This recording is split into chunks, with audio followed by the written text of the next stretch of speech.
Part three of indicators in vocational astrology or career indicators. Essentially, as my prior short video had mentioned, the three parts that we will approach. Now, keep in mind, this is just the beginning of it. There's more elaborate building on this. So, for those who are very knowledgeable in basing this system of astrology, all the more better. And any points that you may want to add, you're welcome to do so. And here we go. Now, starting with the synastry, we're going to take an example of what we're doing. Supposedly, we can just use the examples of one of your money houses. Remember, hint, one of your money houses. So we're going to start with the second house. And the second house in anybody's chart or knowledge of that, you're going to look at two primarily things. First, the sign, and if anything is in there to develop this theme. And let's take the example, let's say Aries. All right, so they have Aries on the first house, and the ruler of Aries is Mars, right? So if they're Aries is going to give a good indicator where the not only possessions of how they may acquire certain things that can be warlike, or they can be things of sharp instruments, or it can be very possessive of muscular endurance too as well. So there can be a physical expression of how they earn money. Take that as one point.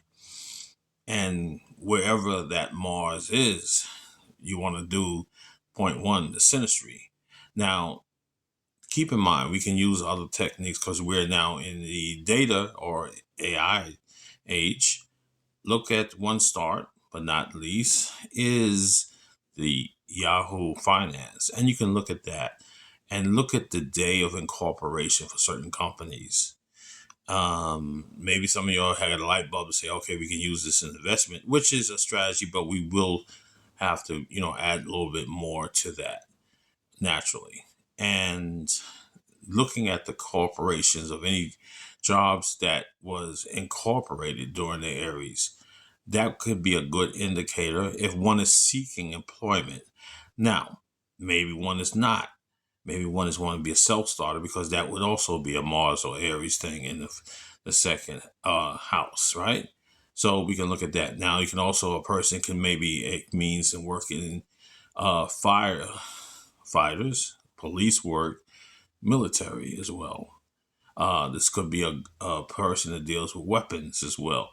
So we're going to look at that. So you would look at companies looking in that type of logical step, looking at companies that is manufacturers or arm dealers or so forth like that, gun manufacturers, or it don't have to be also manufacturers. It can be lobbyings if you wanted to pursue that, or you can look at networking with people is in that. That would be a point of viable where you would love to get a network with, in other words, or mingle with them. The next one would be, is we're going to do relocational astrology. Look and see, this is another thing. It would be a good idea in this age to have a relocation, preferably right now, we'll say astrocartography, and we'll look for the Mars line because we're keeping in themes of this Mars in Aries, and look where that is at and see what countries, if any, or any parts of the state or region, Palencia, that you're living in, and see where that Mars line, your personal mind line, fall. You may find a hit there too. That's number two. And you can also, we're going to look, keep in mind, you have the synastry now, and you have the relocation and the I'm getting this one really bad. Electoral astrology, which is based off of choosing a time that's very beneficial. It may not be the ideal time, but it's the most relevant time that you could say accessible to you and to your purpose at hand. So you'll keep that in mind. That will give you a further extent of a timing when to approach that, or moving towards that company, or networking too. There's a time